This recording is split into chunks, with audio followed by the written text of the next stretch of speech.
종종 BL 작품들을 리뷰하곤 합니다. 그럴 때마다 사람들의 반응은 보통 두 가지로 갈립니다. 첫 번째는 저를 미치광이 부잣집으로 생각하는 반응. 이제는 찾아볼 것이 없어서 여성향까지 탐독하시는군요. 도저히 풍류를 즐길 것이 없어서 남색까지 탐하기 시작한 탐관오를 보는 듯한. 두 번째는 저를 사명감이 있는 평론가로 생각하는 반응. 작품성 있는 작품이라면 소지가 힘들어도 꼭 참고 보시는군요. 마치 이동진 평론가가 브로크백 마운티를 보면서 침묵으로 말하고 여백으로 보여준다 라는 평을 남기면서 작품에 나오는 이렇고 저런 장면들을 견딘 것처럼 두 반응의 공통점은 저를 무언가 애지간한 사람으로 생각한다는 것입니다. 하지만 제가 BL을 리뷰한 까닭은 다릅니다. 그냥 좋아하기 때문입니다. 딱히 저는 탐독하는 스타일도 아니고 제가 싫어하는 장르도 참고 보는 스타일도 아니에요. 저는 백합이 워낙 취향이 안 맞아서 거의 본 적이 없을 정도입니다. 생각보다 마음이 편해지는 일이었어요. 저는 얼마 전에 여러분들에게 자신만이 갖고 있는 이상성욕을 말해달라고 했는데 수많은 제가 익히 알고 있는 이상성욕들이 나왔고 개인적으로는 이상성욕으로 취급도 안 하는 것들이 대부분이었기 때문에 많은 실망이 있었으나 가장 심각한 것은 저와 같은 부남자에 대한 얘기를 해달라고 하는 사람이 단 한 명도 없었다는 겁니다. 인격 배설이니 고언이 하는 인간들 사이에서도 나타나지 않는 나와 같은 종류의 사람들은 도대체 어느 정도의 인간인가 싶었지만 오히려 저는 제대로 말할 수가 있게 되었습니다.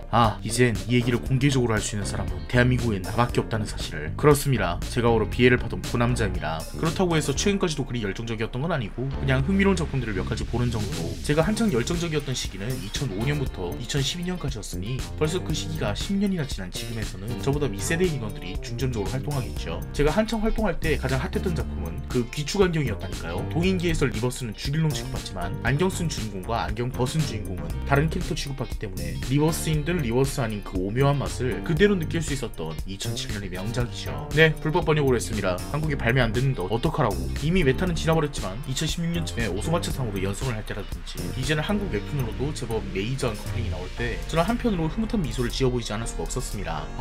내가 아닌 누군가가 이렇게 열심히 무언가를 만들어내고 있구나. 내가 없어도 안 망한다는 느낌은 제법 시원섭섭한 느낌입니다. 아무튼 이상성욕 특집에서 특이하게도 이번에는 조금 자선적인 얘기도 섞어서 남자도 여자도 누구도 이해해주지 못하는 남자가 왜 BL을 봐요? 라는 질문에 답해보겠습니다. 그럼 시작해볼까요? 동인녀 츠즈이씨에 나오는 명대쌤이라만 오타쿠는 오타쿠가 되기 이전의 기억이 묘하게 흐릿해지는 것을 보면 아마 오타쿠가 되면 전의 기억을 잊는 것이 아닐까? 라는 훌륭한 가설이 있지 않겠습니까? 저도 제 기억에서 오타쿠가 되기 전의 기억이란 애초에 존재하지도 않는 기억들입니다. 제 인생의 첫 번째 기억들 중 하나는 경주 황송동에 있었던 하늘연못이라는 만화대여죠. 거기서 늘 우리 아기는 외계인이라는 만화책을 한 5번인지 6번인지 빌려서 보던 시기였습니다. 사람은 너무 좋아하는 게 있으면 되게 끝까지 보는 게 아쉬워질 때가 있답니다. 요즘은 작품을 무슨 처리해야 할 일처럼 봐서 끝날 때까지 몇 화밖에 남지 않았어 라는 그 감상이 거의 없는 편이지만요. 그러면 그냥 처음부터 읽고 마지막쯤 되면 다시 1권을 빌려서 읽는 것입니다. 새로운 것은 가끔 나에게 찾아오는 향신료일 뿐. 그렇게 수도 없이 빌려가는 도중 책방 아주머니께서 계속 물어보시는 이미 읽었던 책인데 괜찮니? 라는 말이 제 인생의 첫 번째 기억이 아닐란가 싶어요. 제 다다다 리뷰를 기억하시는 분은 알겠지만 저는 어렸을 때부터 왠지 남성향 작품은 안 맞았어요. 그 당시 가장 인기 있던 작품은 드래곤볼이었는데 드래곤볼도 성인이 되고 나서 읽어봤으니 제가 읽는 책은 되게 순정 만화들 쪽에 꽂혀 있었죠. 제가 오타쿠를 구분하는 방법은 그 작품의 이창창작을 보느냐 마느냐로 구분해요. 가령 원피스를 처음부터 끝까지 본 사람이라고 해도 그 사람은 저에게 원피스 오타쿠가 아니에요. 원피스의 캐릭터 혹은 설정을 가져다가 소재로 활용한 누군가의 2차 창작물을 봤을 때 하다못해 원피스의 그 문제작 조로 라도 봤을 때야말로 그 사람은 오타쿠가 된다고 생각합니다. 제가 성장하는 시기는 마침 웹툰의 성장기이기도 해서 많은 좋은 작품들이 연재되는 시기였는데요. 그 당시 네이버 웹툰들은 작가의 말에 그 작품의 팬카페 링크를 달아놓는 경우가 많았어요. 사실 그냥 그림을 클릭하면 링크로 가도록 작가가 스스로 축전을 그리는 경우도 많았고요. 그래서 자연스럽게 저도 순정만화 팬카페에 들어가게 되었고 거기서 저는 무언가를 목도하게 됩니다. DC인사이드와 관련된 유튜브 채널을 보고 DC인사이드에 들어간 유입이 새벽에 무언가를 보듯이 제가 들어간 카페는 순정만화 팬카페답게 그것도 남캐들이 기가 막히게 맛있게 그려진 팬카페답게 밤새 아주 멋진 창작물들이 오가고 있었고 저는 자연스럽게 그 분위기에 물들어버린 것입니다. 아니 이 캐릭터랑 이 캐릭터는 접점이 없는데 도대체 어떻게 해야 두 캐릭터를 엮어먹을 수 있죠? 우리에게는 상상력이 중요한 법이랍니다. 하지만 상상력도 건덕지가 있어야 하는 거 아닌가요? 우리에게는 외모가 모든 것의 미끼입니다. 많은 우문현답이 이어지며 활동을 하던 도중 배바라진 어린아이였던 저는 9살 때부터 성인 눈을 떠 네이버 검색창에 신음소리를 검색하곤 했었는데요. 그 이유는 무슨 단어를 검색해야 야한 것이 나오는지 몰라서. 아무튼 그 당시에 저는 몰랐습니다. 네이버 블로그에서 신음소리를 치는 것은 마구를 여는 지름길이란 것을. 제 인생 최초의 야설은 플라워 샬로와 극단 이야기입니다. 지금 와서 생각해보면 어린아이가 보기에는 너무나도 하드하지 않았나 라는 생각이 드네요. 당연히 BL이었습니다. 있습니다. 또한 그 당시 동인계에서는 아마추어 성우들이 암약하던 시기였는데요. 왜냐하면 동인 작품들의 전성기였다 보니 코미골드 등에 제출할 BL 드라마 CD 등의 목소리 연기를 맡아줄 성우가 필요했기 때문입니다. 그리고 그 당시에도 성우 덕질은 약간 덕질에 통달한 사람들이 한다는 이미지였는데요. 웹툰이란 시장 자체가 당시에는 신생이었다 보니 웹툰 덕질을 하는 사람들은 어떤 사람들이었냐면 일본 만화에서는 볼장 다본 인간들이 아마추어판까지 찾아와서 덕질하는 꼴이었어요. 그러다 보니까 그 당시에 덕질을 하던 사람들은 너무나도 훌륭한 덕목을 가진 누나들이었고 당연하게도 그분들은 성우 덕질도 했습니다. 이상한 일이었죠. 보통 성우 덕질이라고 하면 2006년 그 당시에는 스즈미야 하루의 성우, 히라노 아야 같은 여자 성우 덕질이 대부분이었는데 이상하게 우리 카페에는 험상현 성우, 정광주 성우, 오인성 성우 같은 수상할 정도로 이성의 남자 성우 덕질이 거의 대다수를 차지했다는 것까지 당연히 무엇이든 스펀지처럼 빨아들일 나이에 저는 모든 덕목을 습득할 수 있었고 이미 중학교 1학년 때쯤 친구들이 일본의 EV를 보면서 전율에 떨고 있었을 때 그것은 너무나도 시시하기 그지없는 수준이 되었습니다. 왜냐하면 집에 가서 블로그를 조금만 뒤지면 우리 업계에서 가장 유명한 의사와 환자 컨셉의 그 개동을 볼 수 있었기 때문.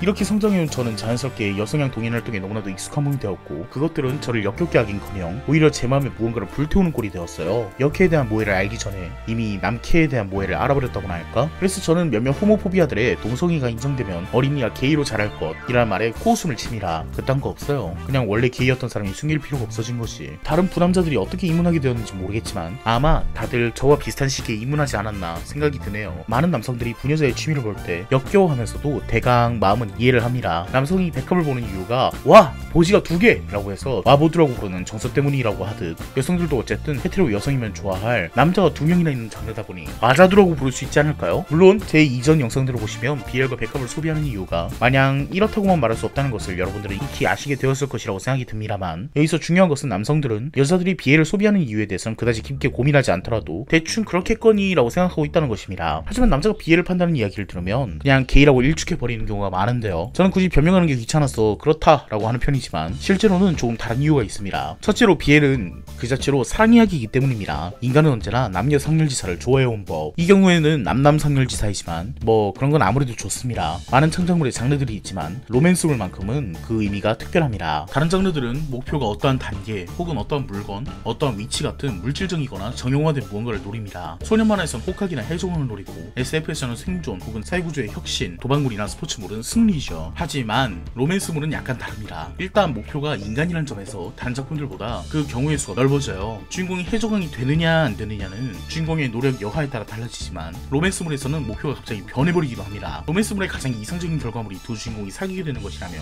로맨스물의 과정에서는 그 마음이 끊임없이 서로 엇갈리거나 장애물을 마주합니다. 한 주인공이 다른 주인공에게 마음을 고백했을 때 그 고백을 받는 쪽이 트라우마를 극복하지 못해서 그 고백을 접수하지 못하는 경우도 있고 반대로 트라우마를 극복한 뒤에 역으로 고백을 했는데 그쪽이 지금까지의 과정에 회의감을 느껴서 또 엇갈려버릴 수도 있습니다. 하지만 언젠가 진심은 통하는 법, 통하는 순간이 마무리라면 해피엔딩이겠지만 새드엔딩 혹은 배드엔딩으로 끝날 로맨스여도 두 사람이 이끌어가는 극에서 중간중간 사람의 마음은 통하게 되어 있습니다. 그것이 바로 로맨스물의 묘미. 루피가 항해한 과정이 바로 원피스다 라고 끝나면 독자들이 전부 한 바가지 욕을 때려붓겠지만 로맨스물은 원래 그 과정이 로맨스물인 법. 리얼한 로맨스라면 어느 순간 사귀어있겠죠. 인간의 아픔을 인간으로 극복한다니 이 얼마나 판타지적이고 아름답습니까? 슬슬 이런 의문이 피어나고 있을 것입니다. 그럼 남녀 로맨스물을 보면 되지 왜 BL이야? 라고. 그렇습니다. 위에 언급한 내용은 남녀 선열지사에서 느낄 수 있는 맛. 하지만 근본적인 문제는 따로 있습니다. 바로 역해가 맛이 없다는 것입니다. 부녀자들은 공감하실 수도 있겠습니다만 여자 캐릭터들이 비교적 남자 캐릭터들에 비해서 설정이 자유로움과 서사의 활용도가 매우 떨어집니다. 그러니까 역해가 좀 얄팍해요. 로맨스물에서 주인공을 역해로 하는 이유가 있습니다. 역해의 매력 포인트만으로는 도저히 그걸 이끌어갈 수가 없는 것입니다. 반면 남자 캐릭터들은 비교적 활용도가 높죠. 개그성 설정을 넣는다고 해도 그다지 캐릭터가 망가지지 않을 확률이 높고 조금 험하지 않나 싶을 정도로 다루어도 캐릭터가 망가지지 않을 것 같고 여자 캐릭터에게 트라우마 같은 것을 넣으면 너무 리얼하게 다가올 수도 있어서 무섭지만 남자 캐릭터에게 트라우마는 솔직히 스파이스에 불과합니다. 인간은 여자에게 더 공감하게 되어 있나봐요. 작품의 형식도 훨씬 더 재미있게 짤 수 있는데 보통 로맨스물은 주인공이 여자 캐릭터입니다. 물론 남성형 러브 코미디에서는 주인공이 남자 캐릭터인 경우도 있지만 이런 경우에도 극을 주도적으로 이끄는 것은 보통 여자 캐릭터가 그 역할을 맡습니다. 이런 구도를 공수라는 용어를 사용해서 말하면 결국 주인공은 수인 경우가 압도적으로 많다는 것이죠. 노말 커플링에서도 압도적으로 수가 주인공인 경우가 많고 BL 커플링에서도 수가 주인공인 경우가 많습니다. 그러나 그나마 BL 작품들에서는 공을 주인공으로 바탕으로 해서 서사를 이끌어 나가는 경우도 드물지 않게 보이는 편입니다. 왜냐하면 수도 남캐니까 재밌게 전개되기도 하거든요. 특히 작품이 수를 미친듯이 굴리면서 하드코어해진다? 시점이 공으로 가는 경우도 상당히 많습니다. 게다가 남녀간의 로맨스를 소재로 할 때는 한쪽이 거의 일방적으로 관계를 진전시키는 경우가 많지만 BL은 조금 더 거칩니다. 보통은 공 쪽이 그걸 이끄는 경우가 많긴 하지만 거의 6대4 정도로 수 쪽도 주도적인 편이죠. 주도권이 왔다 갔다 하는 장면을 보는 것, 헤테로 커플링에서는 정말 가끔 등장하는 편이지만 BL 커플링에서는 무슨 개싸움 하듯이 자주 나오는 장면이에요. 게다가 BL 작품의 가장 좋은 점은 역캐를 가지고는 하기 힘든 묘사들, 특히 윤리적으로 위험한 묘사들을 조금 더 거리낌 없이 할 수 있다는 거예요. 가령 헤테로 커플링을 만들면서 이런 설정을 만든다고 칩시다. 남자 캐릭터는 여자 캐릭터를 보면서 가끔씩 자신의 어머니를 겹쳐보면서 위안을 얻는다 라는 설정을 만들면 묘하게 불편한 느낌이 있습니다. 뭔가 그래요. 저런 설정이 없는 것은 아니지만 내 기분이 그래요. 하지만 BL 커플링을 만들면서 이런 설정을 만든다고 칩시다. 수 캐릭터는 공 캐릭터를 보면서 가끔씩 자신의 아버지를 겹쳐보기도 한다 라는 설정을 만들면 기가 막히게 맛있어집니다. 대체 뭐가 다른 거냐고요? 뭔가가 다른. 그러다 보니까 여성향과 남성향을 동시에 보는 분들은 제 말에 깊은 공감을 하시라 믿는데, 여성향이 수비 범위가 넓어요. 남성향 이상종교, 시무라 아주머니 같은 걸 보면서 사람들이 기겁을 하는 경우가 많지만, 여성향은 포장을 잘 해놔서 그렇지 말로 표현하면 기겁을 할 만한 것까지 수비 범위예요. 그 유명한 짤 NTR충과 수리충에 대비해서 가장 광기 미친 것은 금태양에게 먹백당하고 임신한 여주를 남주가 거두어주는 수뇌물을 보는 사람이라고 하는데, 보통 저 광기에 찌든 톰이 여성향입니다. 기본적으로 작품을 보는 것은 공감하기 위해서 혹은 대리만족을 위해서라고들 하죠. BL의 수 캐릭터에게 이입을 하는 경우도 그다지 적지 않은 경우가 있다고들 하지만, 보통 BL을 보는 사람들은 정말 관망을 한다는 느낌으로 보는 편이에요. 방 안에 선인장쯤으로 있고 싶다든지, 그 방에 벽이 입장 정도에 몰입한다든지, 헤테로 커플링보다 수비 범위도 넓고 캐릭터의 설정도 더 맛있고 관계성도 더 특이하게 묘사가 가능한데 BL의 서사가 어떻게 헤테로보다 홀리겠습니까? 이렇게 좋게 말했지만 부남자들은 외롭습니다. 부녀자들이야 뭐 열심히 저렇게 좋아하면서 자신의 감상이라든지 자기가 역은 캐릭터들을 토크하면서 누구랑 있는데 누가 들어와서 막 갑자기 키가를 하는 거임 같은 망상 토크를 할 수 있지만, 우리는 안 됩니다.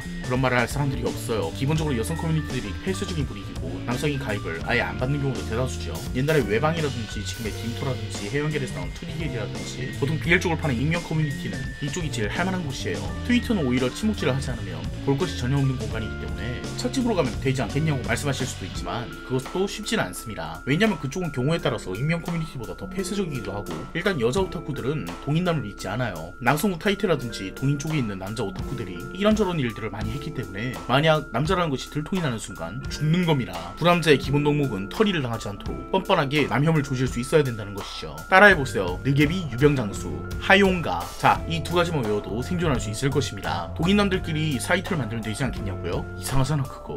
남자들은 남자만 가려받는다는 개념 자체가 없고, 남자만 가려받지 않으면 동인녀들이 몰려와서 젠트리피케이션 당하고 원주민이 쫓겨날 텐데, 차라리 본의 아닌 네카마가 되어서 익명 여성형 사이트에서 활동하는 게 낫습니다. 네카마와의 차이점이라면 우리는 이득을 전혀 얻지 못한다는 것이죠. 코미골드에서 동인짓 하는 것은 쉬운 편입니다. 올리전이라도 나가보세요. 고통 그 자체예요. 하지만 저는 이렇게 말하고 싶습니다. 역캐는 매력이 없다. 남캐만이 내 마음을 동하게 할 뿐, 세상에 역캐 따위는 사라져도 좋을지도 모른다고 누군가는 저를 이해해주리라 생각하면서 제 회고를 이렇게 인터넷에 올리는 바입니다. 끝까지 봐주신 분들은 진짜 감사합니다.